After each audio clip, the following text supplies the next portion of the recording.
Okay, here's a fun one for you. What on earth could a fish and a coconut possibly have in common? Well, today we're going to find out. We're diving into a little scientific adventure that starts with these two. And by the end, trust me, you'll see them and the fats in your own kitchen in a whole new light. So, yeah, it really does sound like the start of a bad joke, right? A fish swimming in the ocean, a coconut hanging from a tree. What's the connection? The answer isn't a punchline, it's a super important biomolecule. Turns out they are both absolutely packed with lipids. And understanding these lipids, well, that's the key to this whole story. Now, here's the official, the textbook definition of a lipid. It's all there: hydrophobic biomolecules, energy storage, cell signaling. It's all correct, but let's be honest, it's a little dry. But don't you worry, we're not just going to sit here and read definitions. We're actually going to see what this stuff means in the real world. To do that, we need our two main characters. So let's introduce them. In one corner, we've got the lipids from a fish, and in the other, the lipids from a coconut. They're both fats, yeah, but as we're about to find out, they are worlds apart. And right here, this is our central mystery. You've got fish oil, which is rich in omega-3s, and it's a liquid. Then you've got coconut oil, rich in saturated fats, and it's solid, or at least kind of slushy, at the exact same temperature. So why? Why is one a liquid and one a solid? That is the big question we are here to answer. To crack this case, we're heading into the lab, or, a lab you could set up right in your own kitchen. We're going to run a few simple experiments to really see what makes these two types of lipids tick. Okay, so first things first, in any good investigation, you have to isolate the evidence. To get our fish lipids, we'd mash up some fish to release those oils.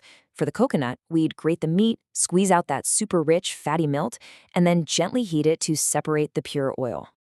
And check out our high-tech equipment. I'm just kidding, of course.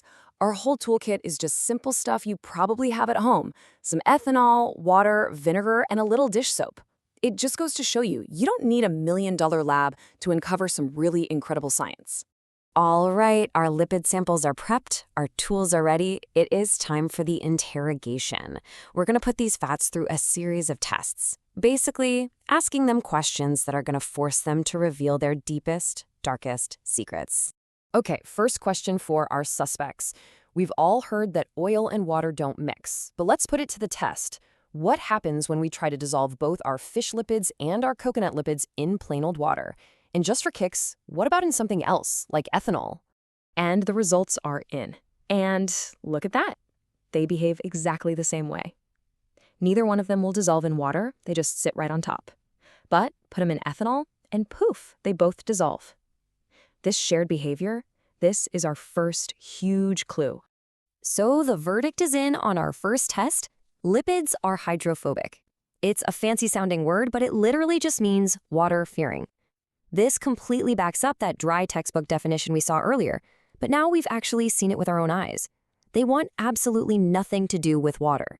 Okay, so we know they're hydrophobic. They're scared of water. But can we bend the rules? Is there some trick we can use to force these water-fearing lipids to actually mix with water? Well, that leads us to the next phase of our interrogation.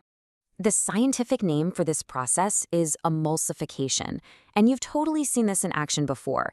If you've ever made a salad dressing, you shake up the oil and vinegar, right? They mix for a minute, but if you let it sit, they separate right back out. To get them to stay mixed, we need a secret weapon. And that secret weapon is just good old detergent. A detergent molecule is pretty brilliant, actually. Think of it like a little connector. One end absolutely loves water, that's hydrophilic. The other end loves fat, that's lipophilic. So it acts like a bridge, grabbing a fat molecule with one hand and a water molecule with the other, forcing them to hang out together. So now that we've gathered all these clues about how these fats behave, it is time for the big reveal. It's time to connect all these dots back to our original mystery. Why is one fat a liquid and the other one a solid? It all comes down to their molecular identity. And here it is, the solution to our mystery. Coconut lipids are mostly saturated fats. The best way to picture them is like straight, rigid little sticks. Because they're so straight, they can pack together really, really tightly, and that's what makes them solid. But fish lipids, they're mostly unsaturated. Their molecules have these little kinks or bends in them, which means they can't pack together neatly. That leaves them room to move around and flow as a liquid. And this quote just sums it up perfectly. The huge difference we saw, solid versus liquid, it's not just some random thing. It's a direct result of their physical shape at the molecular level. That one simple little structural kink changes literally everything about how the fat behaves. Okay, this has all been pretty fascinating kitchen chemistry. But what's the so what? I mean, why does any of this really matter in the real world? Well, let's take this knowledge from our little lab bench and bring it right into the lunchbox. Remember that kinked liquid structure of the fish lipids? Well, that kink is what defines omega-3 fatty acids, which are absolutely essential for our health. It's not just a scientific curiosity. It's the very reason they're so good for us. And it's even a huge deal for the fishing industry when it comes to quality and preservation. So what about our coconut lipids? Well, that straight, stable, saturated structure makes them super tough. They don't break down easily at high temperatures, which is exactly why coconut oil is so amazing for cooking. That stability also gives it a super long shelf life, making it a star ingredient in tons of foods and other products.